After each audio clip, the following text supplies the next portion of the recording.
Welcome to the final episode of season 1 of I'm a Survivor of Domestic Violence Inc.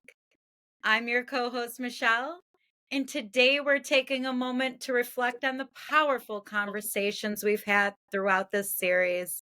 From community support systems to mental health, from cultural perspectives to ways we can take action together. We've explored a wide range of topics aimed at empowering survivors and raising awareness about domestic violence. That's right, Michelle. Over the course of this podcast, we've heard from survivors, advocates, and experts. And each episode has built on the idea the journey to healing is deeply personal, yet shared by many.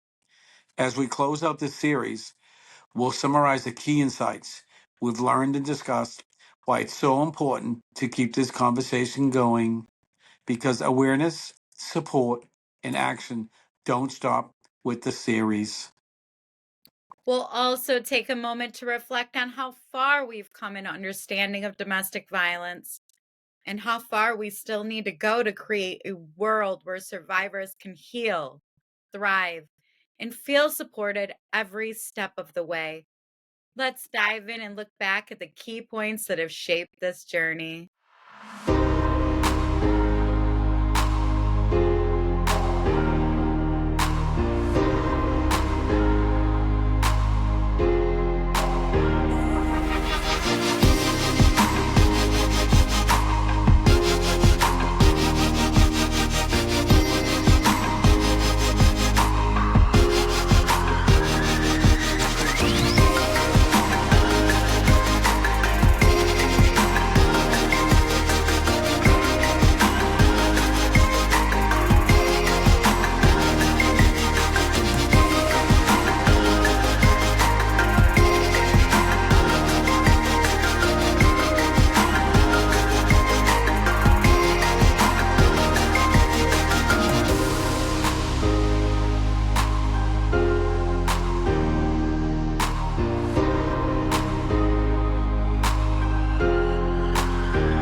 Oh my gosh, Sean, our 12th episode of I season know. 1. Oh How do my you God. feel?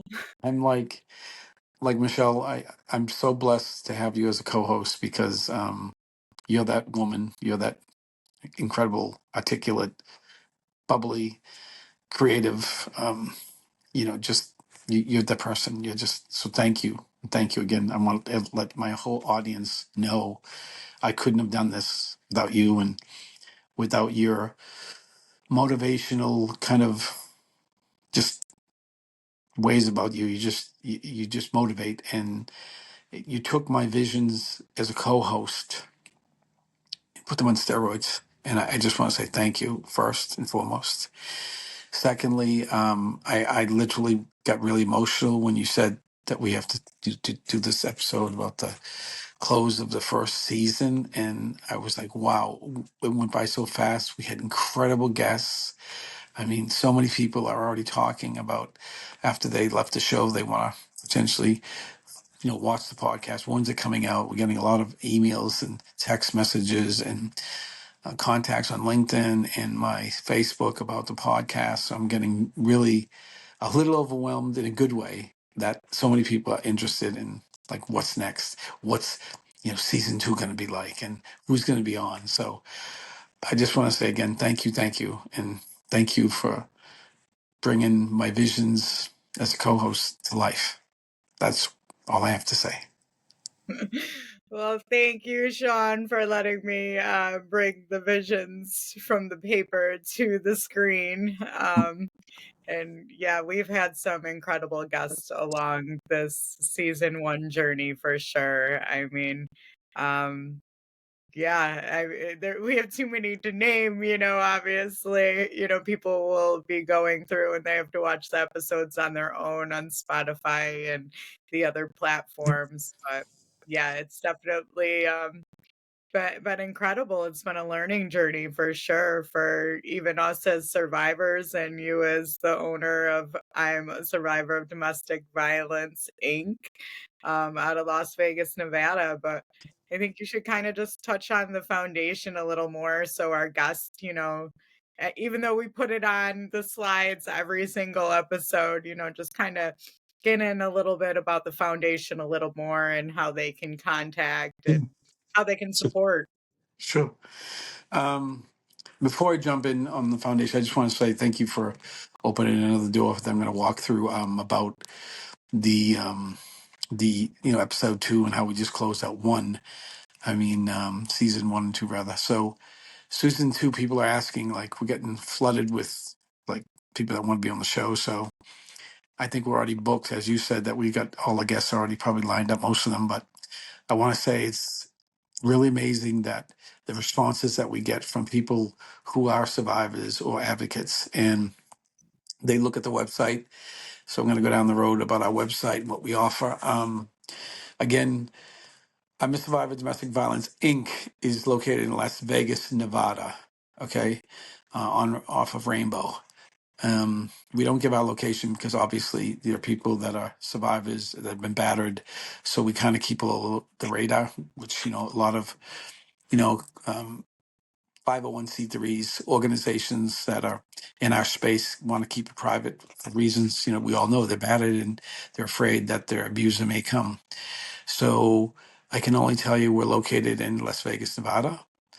I can tell you that we have multiple resources. If you go to the website, we have an actual tip line.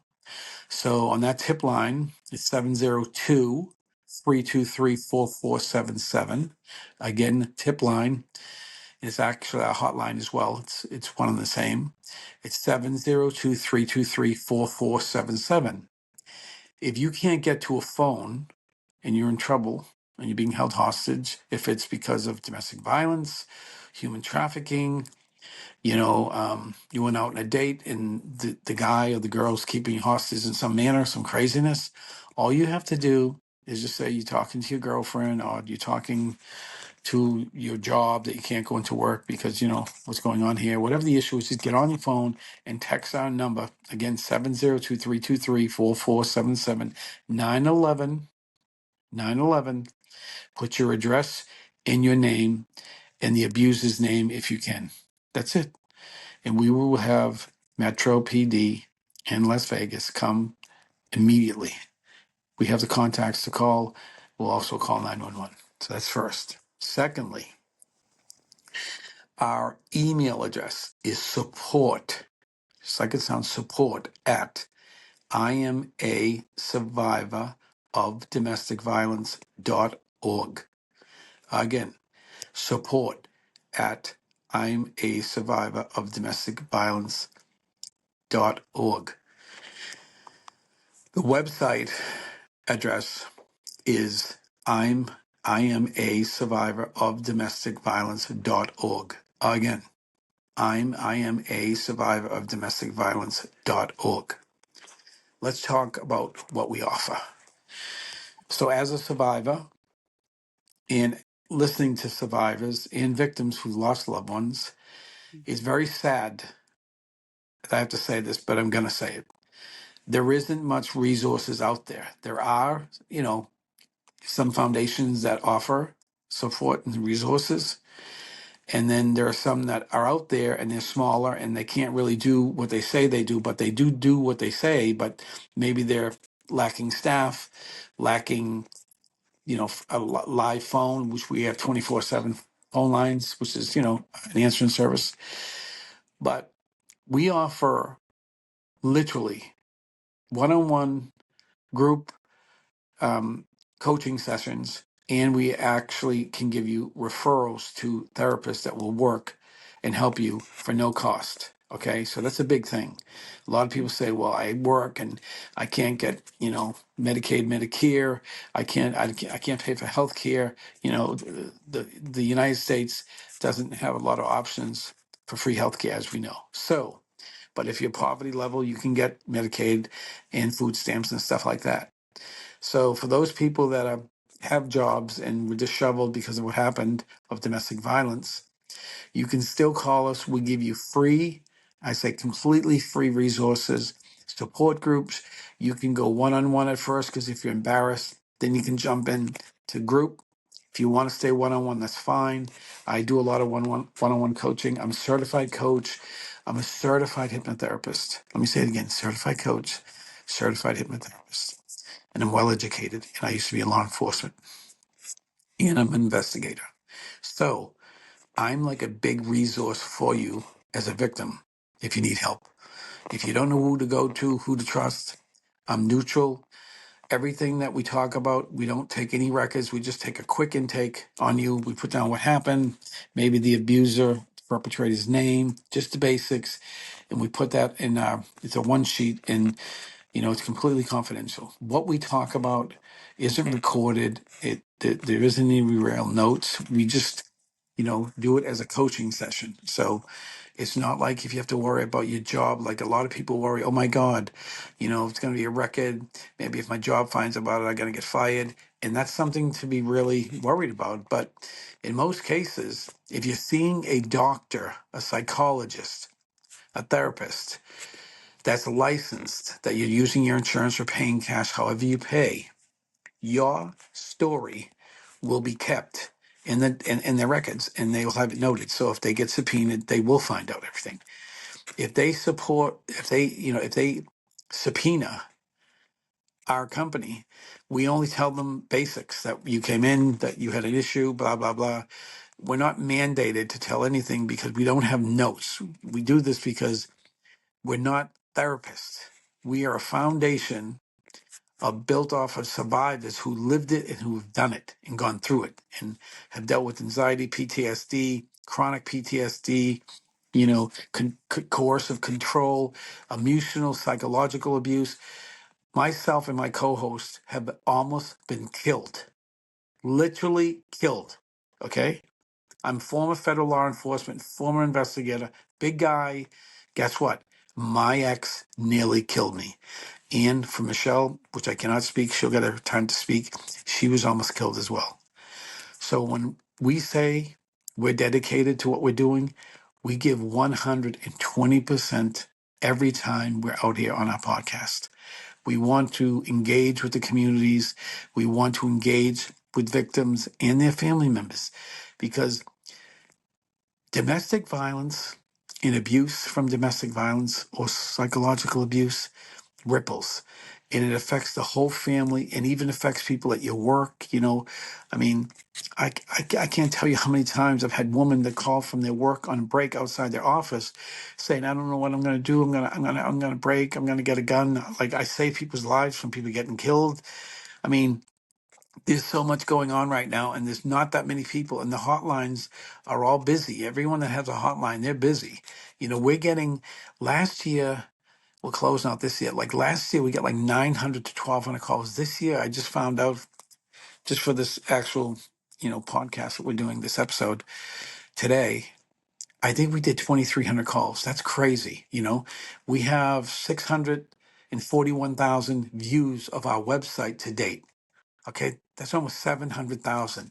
So I know we're doing the right thing, and I know we're bringing awareness. And that's what my main focus as the founder, the CEO, and Michelle's focus is awareness.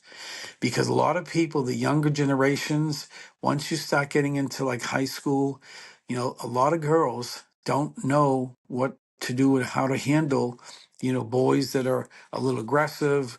And that's where it starts. I think really, freshman year of high school is really a good place to start. Even though I visited grammar schools, I speak at grammar schools, and I speak at high schools, and I speak in colleges. So you can call the foundation. I'll come in and I speak to student bodies. I go into auditoriums. I go into jails where people are on death row for killing their wives or girlfriends and talk to them and see if I can do anything to help them cope with looking at a death sentence from doing domestic violence. I try to go in and just talk to people and tell them to focus on their faith and you know just reflect on what you did and just ask for forgiveness because everyone deserves a second chance, but when you're on death row, it's sad. And a lot of people say, "Well, why would you ever go as a founder of someone that's fighting domestic violence? Why would you go see somebody like that?" Because at the end of the day, we're all human, and we all want to be forgiven. No matter what you do, everyone deserves forgiveness. And I try to go in, and when I speak to people in these jails, where there's some of them are like units that have 30, 40, 60 guys in them. Some of them have girls. I go into female ones as well.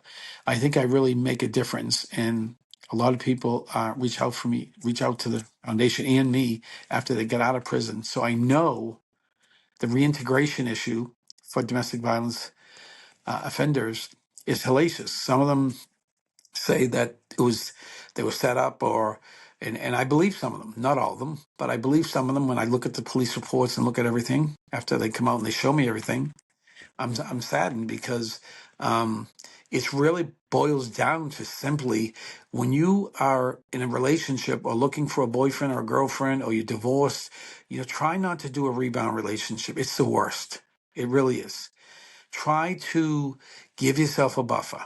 Really, just a buffer, like a year and a half, 2 years, and nobody wants to be alone. And I understand that nobody does, and everybody wants to be loved. Everyone wants to have a happy life, and have a companion, husband, wife, what have you, to go through your years and live together and have dinners together, take vacations. That's what normal people do. Well, sometimes it doesn't always work out that way. And you end up in a situation where you're getting stalked or abused and battered, and you got to take action. Don't ever let anybody hit you. Don't ever let anybody abuse you. Don't let anyone ever tell you you can't go with your girlfriends. Don't put up with that. That's coercive control, and that's a red flag. If you're being held hostage in the sense of financial exploitation, meaning your husband or your wife's a breadwinner, what brings home the money, basically, you need to seriously just take a look at your life and say, do you want to live like this for the rest of your life? You worry about the kids. Where are we going to go? You can call us. We can set up a exit strategy. And so you'll have a place to stay. We give out hotel vouchers up to 60 days. We can give you prepaid credit cards. We can also give you free legal advice and through our attorneys that work for free. So there's a lot of things, and everyone that is with our foundation is an advocate certified through I'm a Survivor of Domestic Violence Inc. platform. I'm the one that certifies everybody because I'm certified as well. So you go through a 6 to 8 week process. We monitor you and you're taking the calls. We do a lot of stuff to train these different volunteers. So there's so much that we offer. Other things that we do a lot of outreach and we go out into the community and we talk to people about domestic violence. Just, we sit on front of different stores like Starbucks and, different fast food places, and people just talk to us and they take our information, say, my sister's going through some trouble. It's like anyone I talk to, like lately, about domestic violence, are like, oh my God, my sister, oh, I just got divorced. Everyone has a story. So it's an epidemic.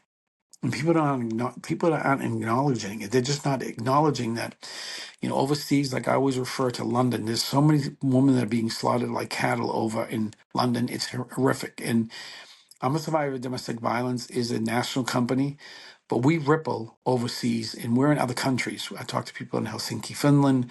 I talk to people in Switzerland. I talk to people in all the time in London, different parts of the UK. I talk to people in Ireland. It's kind of an epidemic over there. There's a lot of controlling and battering going on over there. Scotland, real bad. I mean, I could go on and on. There's probably 47 countries through WhatsApp contact me. So that's really kind of some of the things that we're doing. And it's kind of unbelievable what we're doing. But It's going to keep growing, and I'm going to be coming out with our DV Talks, which is kind of like a knockoff form of TED Talks. And it's going to be a forum where survivors or the family members who have lost family members due to domestic violence and or human trafficking, organ trafficking, because I'm a survivor of domestic violence doesn't focus just on domestic violence. Domestic violence is our major focus. But we found, especially myself being former law enforcement, federal, I found that a lot of domestic violence starts, it's almost like the gateway to almost human trafficking. So, guys ask their woman to do terrible things when they're together, and sometimes they manipulate them and they do crazy things. And all I can tell you is nobody should tell you that you have to, you know, perform acts of sex trafficking or any crazy things like that. Just look the other way, go out the door, tell me you're going to get a pack of cigarettes, and don't look back. Run. You can call our hotline. We can have a police cruiser meet you somewhere around the corner. We can give you Ubers and Lyft rides. We work with them. They give us free Lyft and Uber rides to get people out of situations, get them to safe houses. There's options. So you need to call. A lot of people that call, please hear me if you're afraid to call, embarrassed, scared. Don't be scared. Just call 702 323 4477. We have free resources. We will help you. We'll listen. We won't tell you to do this or do that. We just listen. Then when you ask, we tell you the resources we have. We tell you what other people do. We can put you on the phone with other volunteers that are in that space. Maybe you're female, you want to talk to females. We get plenty of females you can talk to. Men, same thing. Same sex marriages, we have it. We deal with it all. So please reach out to us. Thank you.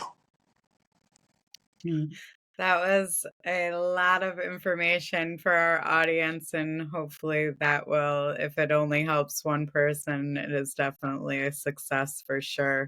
Thank you. So yeah, make sure, you guys check out I'm a Survivor of Domestic Violence.org.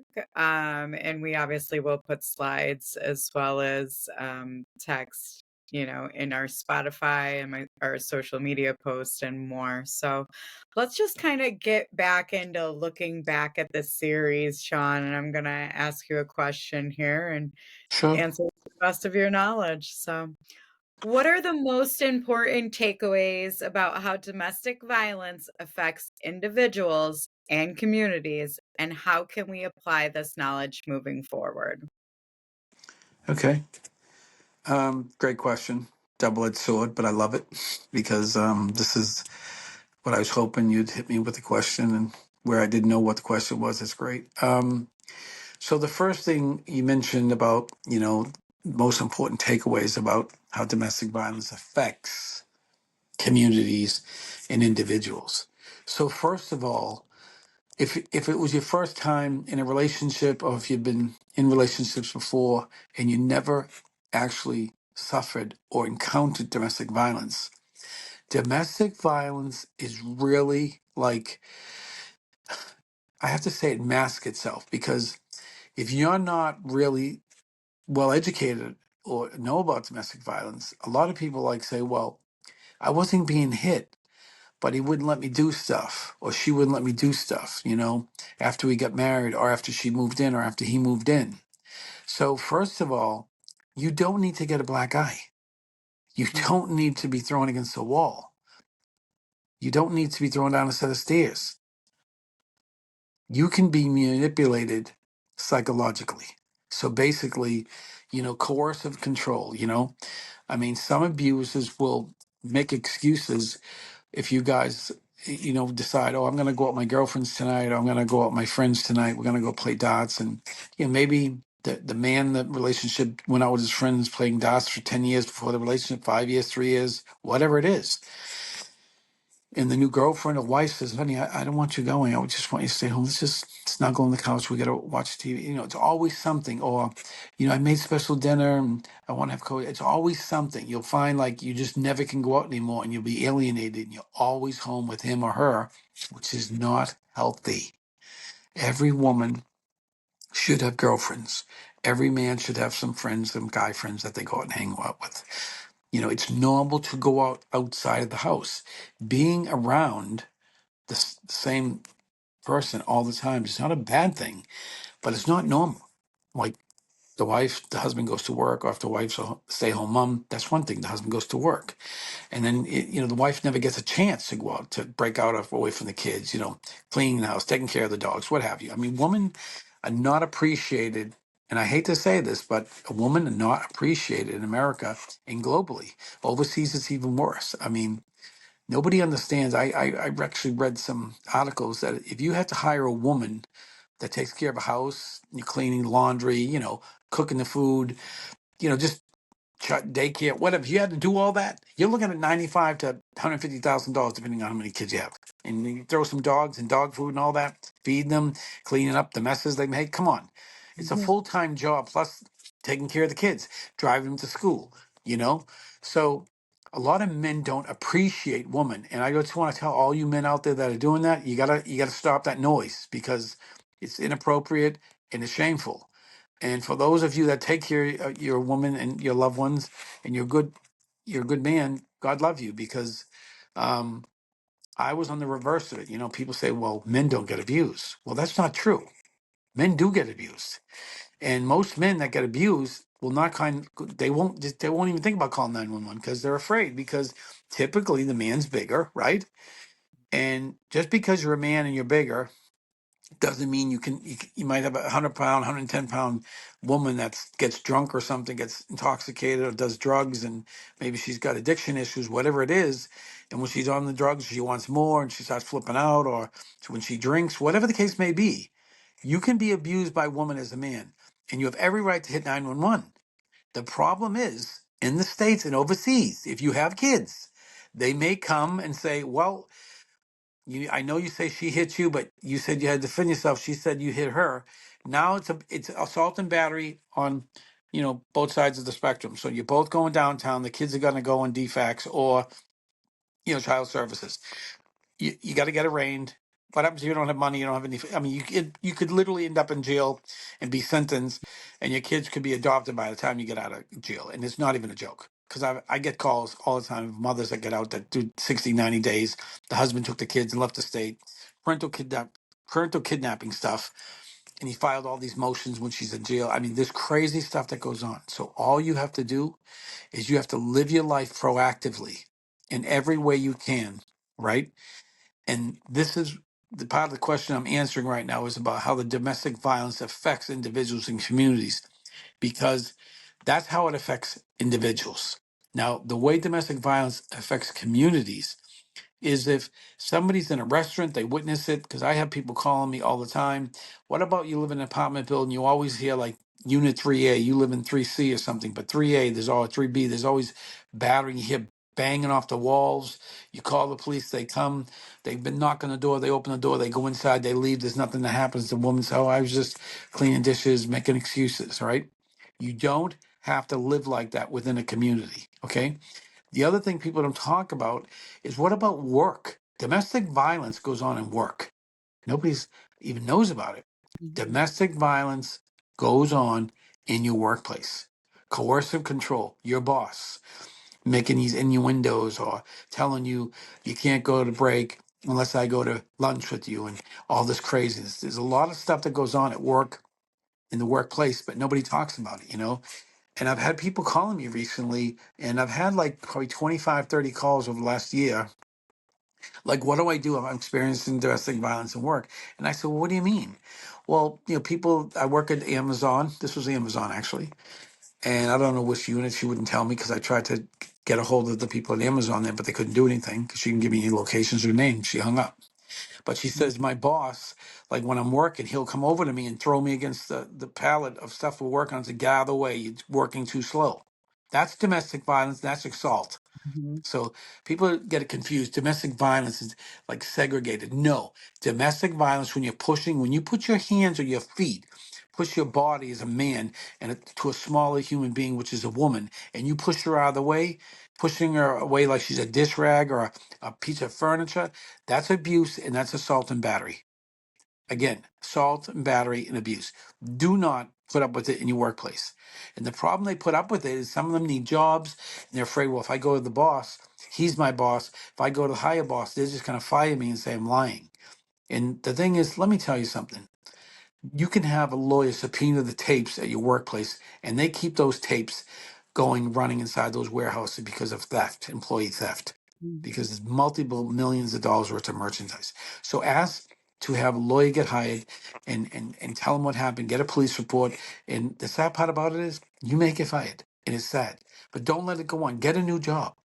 Start interviewing before you report them. Get a new job. Once you're ready to leave, give you 7-day notice, 14-day notice because you want a reference there. File that you were battered at work and file police reports. Don't let people get away with abusing you, because if you do, you're setting the bar that men or women can abuse you in your workplace in communities.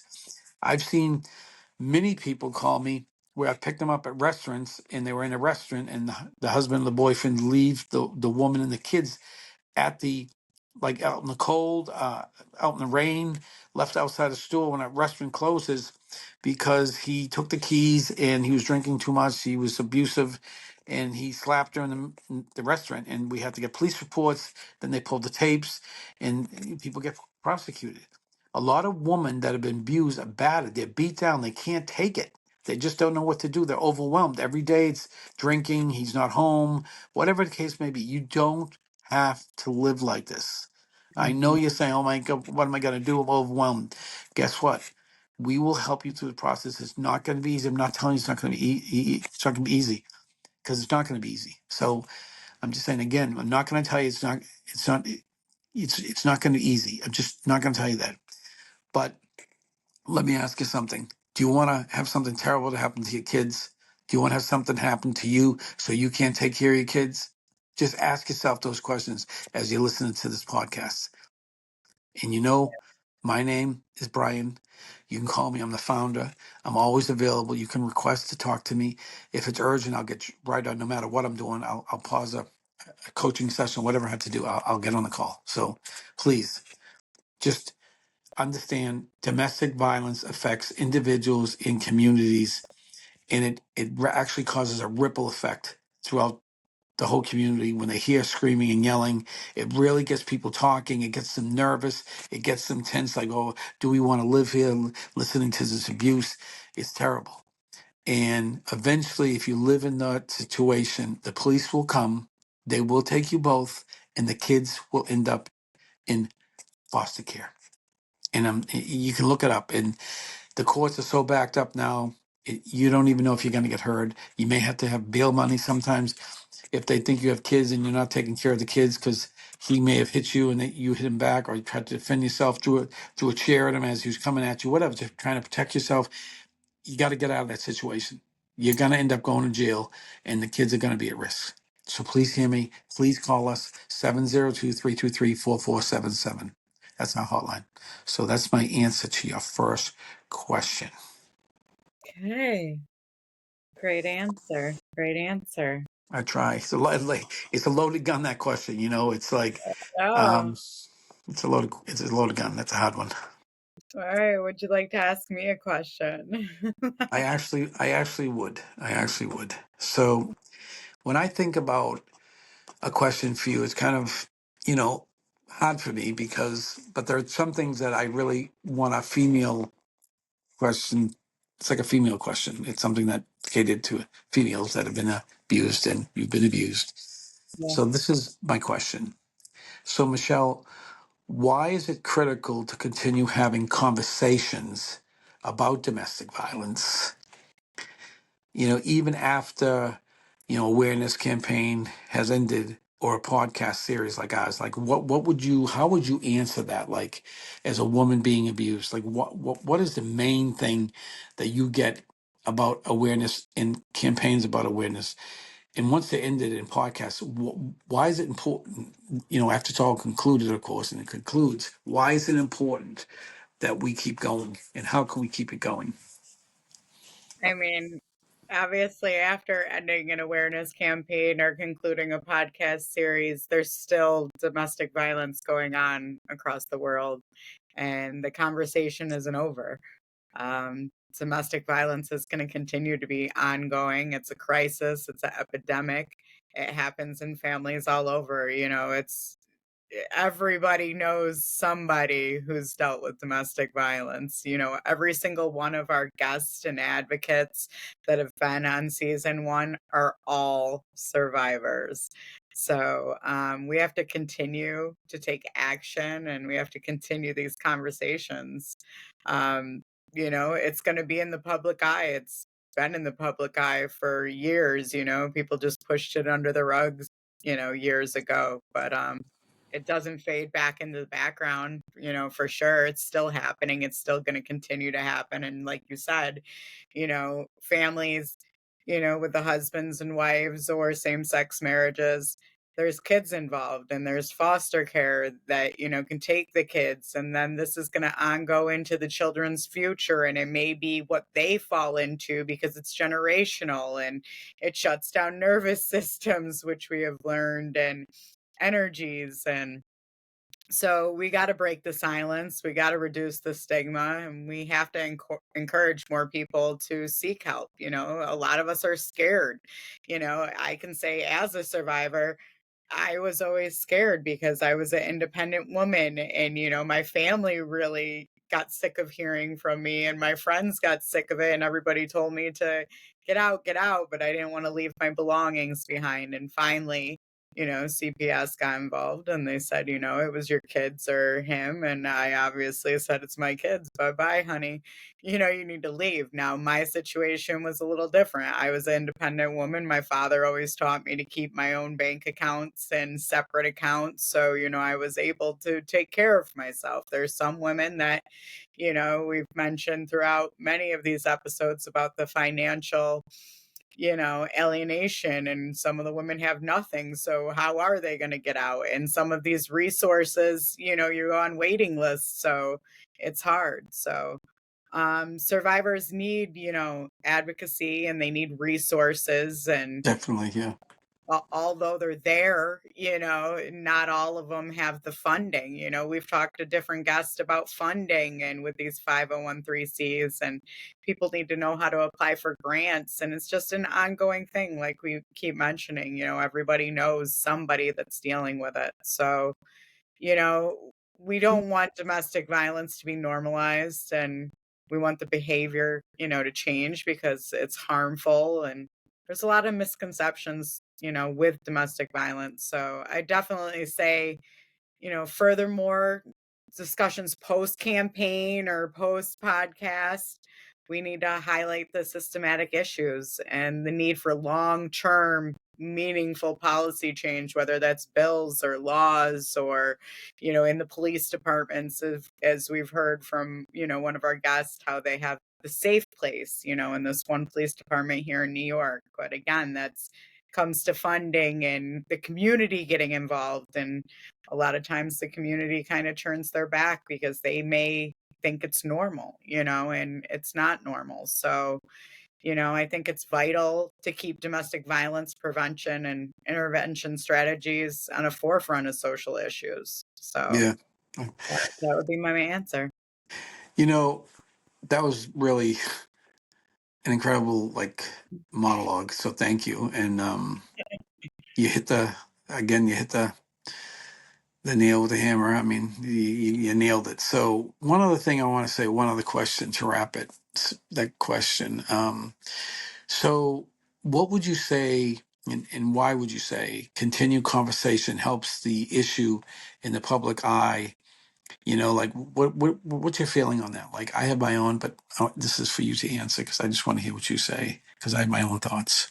Yeah, so I guess continuing the conversation because it's there, it's in the public eye. People are going to become more aware. This is how we get the community to come to action. This is how we get individuals to come to action, survivors. We it can't just be brushed under the rug. These things are going to continue, and we need more people to really just get involved and stop it. And as we've mentioned, domestic violence isn't just couples. It could be a father daughter situation. It could be a Exactly. father son. It could be a work situation. It's happening all over. So people tend to, put domestic as that's a couple or a, Exactly. Yeah. and it's not. Yeah. So, So let me ask you this. You had mentioned before we had talked on and off when we're behind the scenes. You mhm, brought up something that I just want you to kind of elaborate on it as yeah. and just as a wrap for your question. So talk about the abuse that happens in nursing homes. Like it's crazy, right? So can you just elaborate on that? Oh gosh, absolutely. So, for instance, like actually that's great because my first not really my first job, but like my first adult job was as a CNA at, I won't say the company. Um Okay. Okay. I won't say the company, I but get I it. I get it. I get why. I will say that it was a smaller building, like, unit, and it was split into, like, 4, so each one of us would cover, like, upstairs or downstairs and, Yeah. like, one side of the unit. Right. And I remember this lady just buzzing and buzzing and buzzing and buzzing. And finally, I went down there and I got in trouble because I went down there. The lady was sitting on the toilet for like 4 hours. You do realize, like, you can't leave somebody like sitting on a toilet for 4 Exactly. hours. Yeah. Like, It's that's terrible. physical My abuse. God. You'd go and there'd be people sitting in wet diapers. There'd be people who are, paraplegic that aren't being moved. They have bed sores. I mean, there's people that are going without medications. There's people that are buzzing that are in pain or, you know, and this is, let's get off of nursing homes. This was just something more recent. I was in the hospital for my stomach like this year, and they brought a woman in, and I remember they rolled her in, and I was just, like, so scared because she was just, like, screaming constantly, and you're already, like, stressed out when you're in the hospital, but then she was like she kept yelling, "Hello, hello, hello," and I'm like, "Alright," so I get up with my IV because nobody's coming, no nurse, we're in Of a hospital. course. Yeah. Neglect. It's straight up neglect with, yeah. Well, they left this woman a tray of food and she could not move from the neck down. So now I'm trying to feed this woman, like, and I realize like I'm giving her an Ensure and she can't move her arms, she can't move her legs, she can't sit Terrible. up. So I'm moving her bed up, I'm Right. holding the Ensure door, but at the same time I got my IV, and I'm like, okay, I can't do this. Like, I'm in severe pain. Like, I'm Right. going in my bed. Now I'm buzzing the nurses, like, "You need to take care of this woman." And it Right. got so bad that, like, I had to leave my hospital room and I went in the waiting room. I, like, called the hospital. I complained, like, I'm like, "Hello, I'm sleeping in a waiting room. I'd rather go home Right. and in pain than be in here. Like, you guys are neglecting all sorts of people." But that's abuse, It so, is. like, It's neglect. It's neglect. It's like a dark area. But like if you're employed as a nurse's assistant or an aide or what have you, or there's all these different positions that are created. But basically, you're not a nurse. You're just somebody that kind of helps this nurse and follows up. So neglect and abuse can result in deaths. It's not even a joke. Some yeah. people that can't walk will try to walk or get off the toilet. They'll slip, hit the head, and Mhm. this is what domestic violence, the long arm of domestic violence is kind of a gray area. It's like really neglect, but in some instances, it absolutely is domestic violence. So let me tell you now that you've mentioned what you've experienced. So I used to go to calls. I'd get calls from the children, the grown up, the older adults, but the mother would be in assisted living, and there's rapes going on by the orderlies. There's Mhm. I'm talking black eyes, people missing teeth.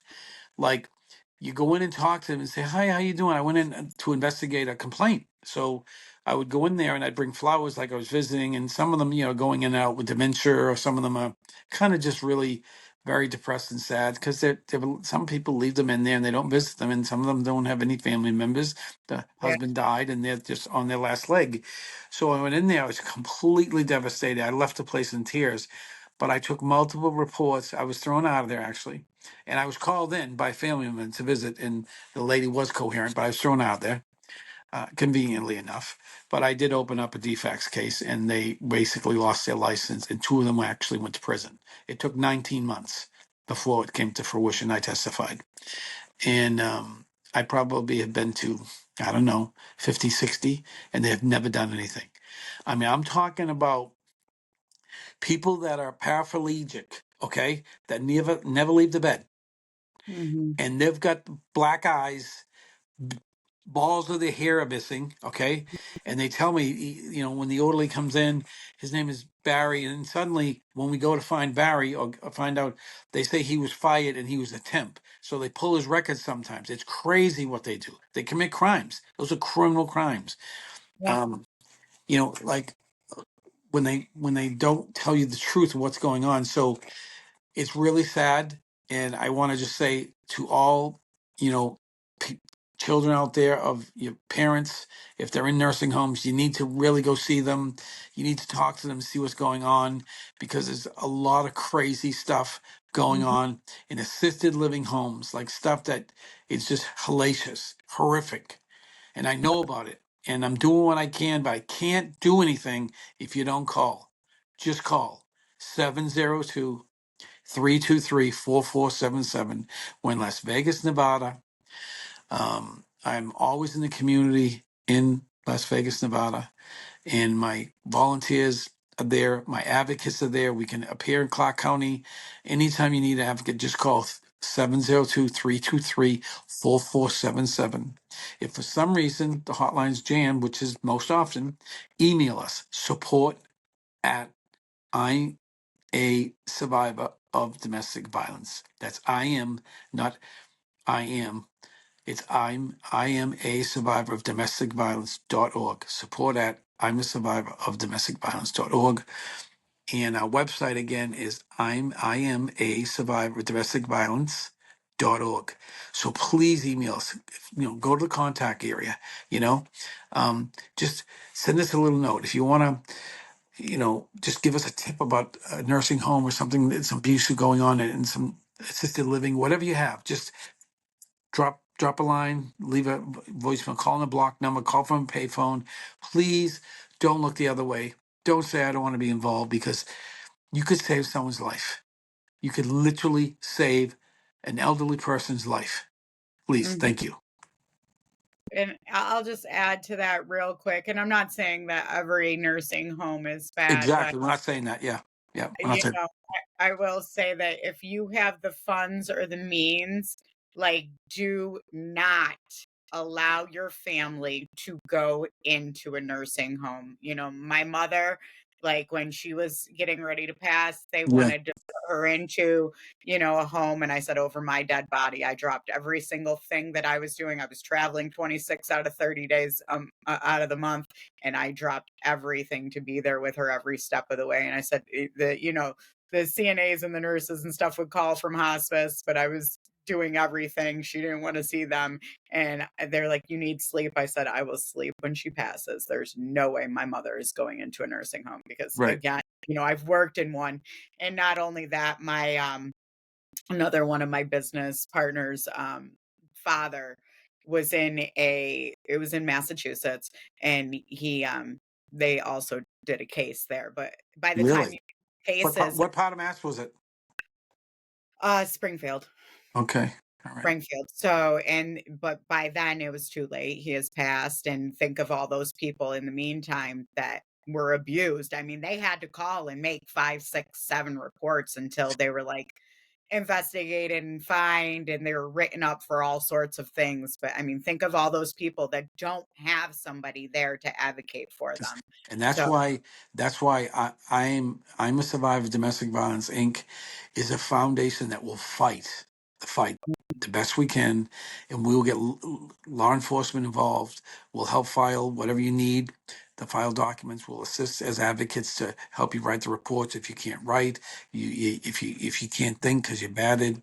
The other thing I want to say as we close out this question is just this: a lot of nursing homes nationally and globally sedate.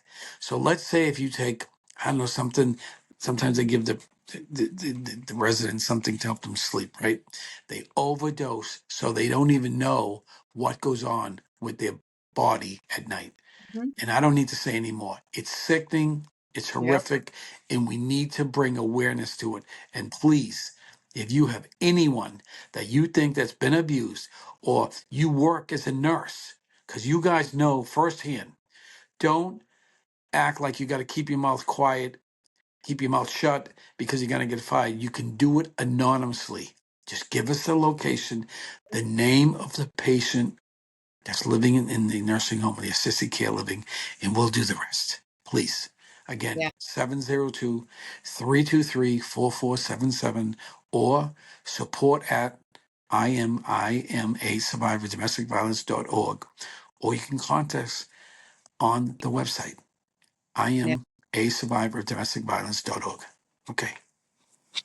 All right. I know we could get into this. Oh, we So could go. We could go. like a whole episode on its own for sure, but we are Yeah. running low on time. So Yeah. maybe we can squeeze 2 more questions in, but Sure.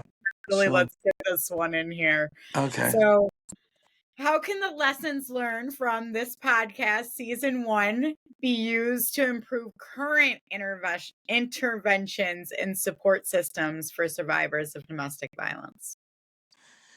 Okay, that's a great question. So let's talk about just the word intervention. So, intervention, we all know what that means. If you don't, it means to kind of, stop something that could happen or live proactively and alleviate what's been happening, and you basically create an intervention, meaning stop dating the person, stop seeing the person, leave the relationship. Okay, you got black eyes, you're getting pushed around, holes in the walls, he's punching the walls. I mean, when a man literally will take his hand, start smashing the walls because he's intoxicated, anger management, mental health. A lot of times men use I was drunk, and I was drunk, honey, and I didn't mean it, and I won't do it again. And then a week, 2 months, 6 months, it's back again, right? So he's mentally disturbed in reference to maybe he's doing drugs or maybe just alcohol. Alcohol is a drug, so don't get it confused. And actually, it's the gateway. That's what most people say. Alcohol is the gateway because you start drinking, you're getting feeling good. Well, I'm sick of drinking all the time. I always get buzzed. I get tired. I want to get something to pick me up. They go to something else, or they want to smoke marijuana, wake and bake, which is not good. A lot of people wake and bake, and, I'm not telling you what to do with your life. And I know it's legalized in most states and all that, but guess what? I read an article and I've been reading it. Marijuana is more addictive and most addictive now in so many different states because people literally wake, bake, lunchtime, sneak out. I don't know how many times I've been driving in traffic in Nevada and I pull up to a light, and I'm not joking. I've never done drugs, and I almost get a contact high by sitting at the light from the air condition coming in the vents. It's horrific. So, when people are using drugs and alcohol, that's a red flag. Okay. And if you're doing the drugs if you're a partner or married or husband or what, and you're doing the drugs and alcohol with the person that's been abusing you, well, shame on you. Seriously, shame on you. You need to stop the madness before you get yourself killed or incarcerated. Because if you get in a bad fight and you don't know, you see, the thing is with alcohol and some drugs, when they mix them, they become psychotic. And guess what? They grab a steak knife and say, I'll kill you. And they get enraged. They don't even know what they're doing. They might stab you or kill you. Yeah. It's very real. I mean, how many times have you read, oh my God, the husband, the wife wants to leave, and they say, oh my God, the whole family's gone. The kids, the wife, and himself. It's hellacious. It's horrific. That means he was probably mentally unstable and he never got treated, or the wife just said, oh, he's got a bad temper and he drinks a little bit, he gets a little crazy, but I do too. It's okay, he's Irish. Use the excuse of Irish. It doesn't matter if you're Irish or Italian or Middle Eastern. It doesn't matter what race or creed you are. Right. Alcohol, basically makes you crazy. It can make you really crazy if you drink too much. Then you put pills with this. So what I'm saying is interventions is all, end of the day, it's all up to you. If you need an intervention, it's already too late, just so you know. So but if you acknowledge you got to do an intervention, okay, but obviously the intervention comes a little late sometimes. Okay, I got broken ribs, I got to get a restraining order. He's hit me 5 times. This is the sixth time over 2 weeks or 2 months or 4 years, whatever. The first time a man puts his hands on you, or vice versa, that's it. You need to leave the situation. Yeah. And sometimes it might happen once and then they're devastated. You go to counseling, you separate for a while. But usually if it happens once, it's going to keep happening. No one just hits you once. If they're abusive, they've probably been abusive to their exes. So please, intervention and support systems are reaching out to 501c3s like ours. I'm a survivor of domestic violence. Our phone number again, 702-323-4477. 323-4477 is the last seven numbers. 702-323-4477. Um, email support at I am a survivor of domestic violence.org. Again, support at I'm a survivor of domestic violence.org. And email, we're actually website is support at I'm a survivor of domestic violence.org. Support at I'm a survivor of domestic violence.org is the email. Again, website I'm a survivor of domestic violence.org. Reach out to us. If you don't want to do anything, just reach out to us for the love of God. We'll talk to you. We won't ask you your name. We won't ask your location. Just talk to us so we can put you on to volunteer. You can jump into a support group. If you haven't really stressed out anxiety, you can do virtual hypnotherapy. I can do it. I'm certified. I know what I'm doing. I'm good at what I do. Please, these are free resources, free coaching, family dynamics coaching, relationship coaching. It's all free. Please use it. That's my answer. All right. I just want to add to that before we wrap Sure, our last sure, episode for sure, season one. sure. It's definitely clear that the existing systems like law enforcement, legal services, healthcare, and shelters often fail to meet the complex needs of survivors. So a more holistic approach, like when we had Carrie Ann on our Oh God, I loved her. She was such a great. Oh my God, yeah. yeah, absolutely. More mental health support, legal aid, financial resources, and long term safety planning. It's not just about tomorrow, it is about the long term. Yeah. So, an actionable change is the improvement of training for our first responders, police officers, healthcare providers, and social workers so they can better recognize the signs of abuse and provide immediate trauma informed support. So, Re-education is really the problem with re-education is they do it right, and then yeah, like they'll say, okay, we're going to do domestic violence, human trafficking, re-education. So you guys at roll call, we're going to have a half hour. You got to come in early because I used to do roll call and then have these things that people would come in and speak. Okay, it's great. Everybody gets motivated. Yeah, we should really remember that case we had. Oh yeah, okay. If you don't keep doing it, it just falls by the wayside. If something yeah, else comes up, there's something else that's more dramatic or the homicides or they don't even so that's a really what you just said is really great. Thanks for adding all that was great what you just said. yeah. We just got to ensure that all our survivors have access to the care and justice that they deserve. And I think that's a good way to sign out. And I just want to say on the closing, we're fighting an epidemic. We're Mhm. fighting an uphill battle, and the reason that we're fighting an epidemic in an uphill battle is because men primarily manipulate women and their children not to call 911. Oh, baby, I love you. I won't do it again. I just won't. Yeah, okay. They Mm, manipulate financial exploitation. Some of these guys stay at home. The wife puts the wife to work. He stays home drinking beer. These type of people you don't need to have in your life. You need to yeah, change your life. Or if you love him you love her or him, they need to get help. They need to go AA, in a whatever it is. If they don't get help, they don't want to help themselves. Don't waste your life and wake up someday at 45, 55 years old and say, what just happened? I wasted my life with this person. You may yeah. love them, they may have good in them, but guess what? Don't do it. Call our foundation, get help. 702-323-4477. Again, our website, you can go on the contact section. I am a survivor domesticviolence.org. Thank you. Thank you so much.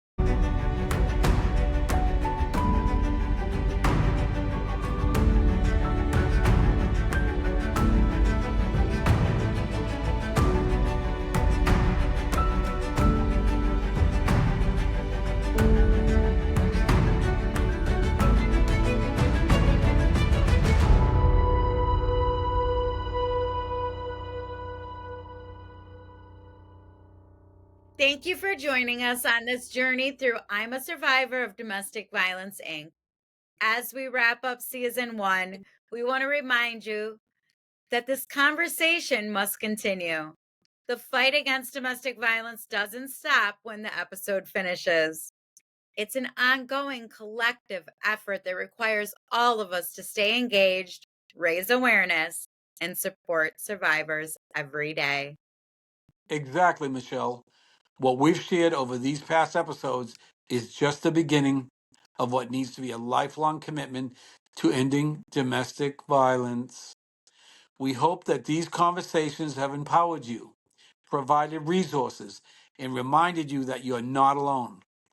Whether you're a survivor, a supporter, or someone who wants to make simple change. Please continue to educate yourself, engage with your community, and offer support to survivors however you can. Your involvement makes a real difference, and together we can create lasting change. Thank you to everyone who has listened, shared, and been part of this conversation. As Michelle said, this is just the beginning. Let's keep the dialogue open and let's keep working toward a future where domestic violence is a thing of the past. Stay strong, stay connected, and remember, you are a survivor. You matter. Your story matters. And together, we are making a difference. Take care, everyone, and remember, the fight doesn't end here. We'll see you in the next chapter of this work because the road to healing and change is ongoing.